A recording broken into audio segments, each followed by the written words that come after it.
జై శ్రీరామ. ఈరోజు మన వీడియోలో తన భక్తుడి కోసం తన రక్తాన్నే చిందించిన ఆ శివయ్య గురించి చెప్పుకుందాం. ఇది నిజంగా జరిగిందండోయ్. కోనసీమ జిల్లా పలివేల గ్రామంలో ఉమా కొప్పేశ్వర స్వామివారి దేవస్థానం ఉంది. ఇక్కడ స్వామివారు మొదట అగస్త్యేశ్వర స్వామిగా పిలువబడ్డారు.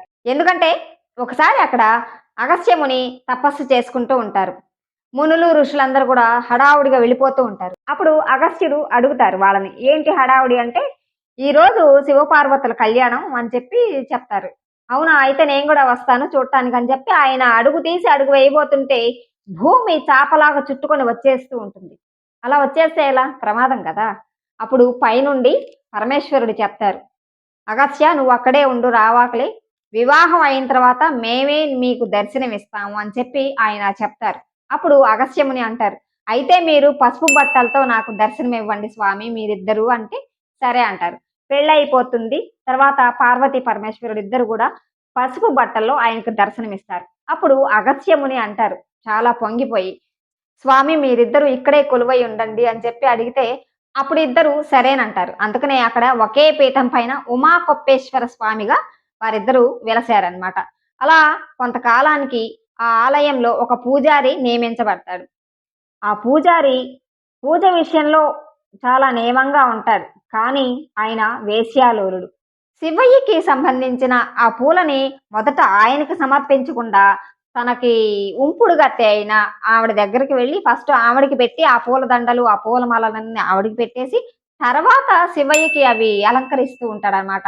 ఒకసారి ఆ ఊరి రాజుగారు అక్కడికి వస్తారు శివాలయానికి ఆయన దర్శించుకోవాలని. ఈయన పూజ అది చేసి పూలమాల ఆయన చేతికిస్తారు. ఆ పూలమాలలో ఒక పెద్ద వెంట్రుక కనబడుతుంది. అప్పుడు రాజుగారికి అంతకు ముందే ఈయన గురించి కొన్ని విని ఉంటారనమాట. ఈయన ఎవరితోనో ఉంటున్నారు ఒక అమ్మాయితో అని చెప్పి ఆయన విన్నారు.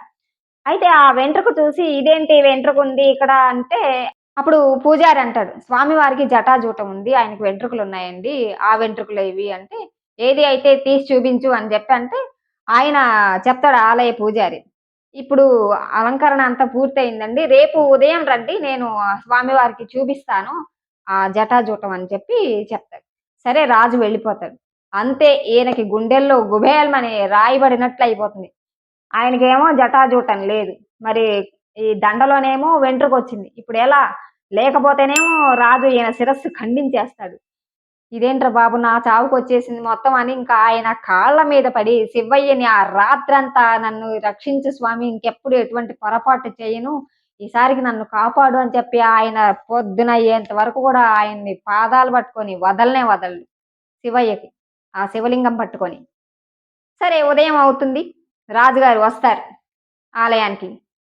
అప్పుడు ఆయన ఆ అలంకరణ మొత్తం తీస్తే నిజంగానే జటాజూటం ఉంటుంది, జుట్టు ఉంటుంది ఆ శివలింగానికి. ఇది నిజమా అబద్ధమా అని ఆయన రాజుగారు వచ్చి ఆ వెంట్రుకను ఒకటి పీకుతారు. పీకగానే ఎంత బ్లడ్ పడిపోతూ ఉంటుంది, రక్తధార కారుతూ ఉంటుంది. అప్పుడు ఆయనకి కళ్ళు పోతాయి ఆ రాజుగారికి. ఆయన ఇంకా భయపడి స్వామి తప్పైంది క్షమించు అని చెప్పి రాజు కూడా క్షమాపణ చెప్పుకున్న తర్వాత మళ్ళీ ఆయన కళ్ళు యథాతథంగా వచ్చేస్తాయి. ఆయన వెళ్ళిపోతారు. ఇక అంతే. ఆ పూజారి ఇక శివయ్య కాళ్ళ మీద పడి నన్ను రక్షించినందుకు చాలా చాలా ధన్యవాదాలే, ఇంకెప్పుడు ఎటువంటి పొరపాటు చేయను అని చెప్పి ఆయన వేడుకుంటారు. ఇంక అప్పటి నుంచి ఆయన పద్ధతిగా ఉంటారు. అప్పటి నుంచి ఆ స్వామి వారిని కొప్పేశ్వర స్వామి అని పిలుస్తూ ఉంటారు. ఇప్పటికి కూడా మనం ఆలయానికి వెళ్తే మనం చూడొచ్చు, ఆయన కొప్పుగా ఇట్లా కొంచెం ఎత్తుగా ఉంటుందన్నమాట ఆ శివలింగం. చూసారా, భక్తుడి కోసం ఆయన రక్తాన్నే చిందించారు. ఎంతటి కష్టమైనా పడతారు భక్తుడి కోసం ఆ శివయ్య.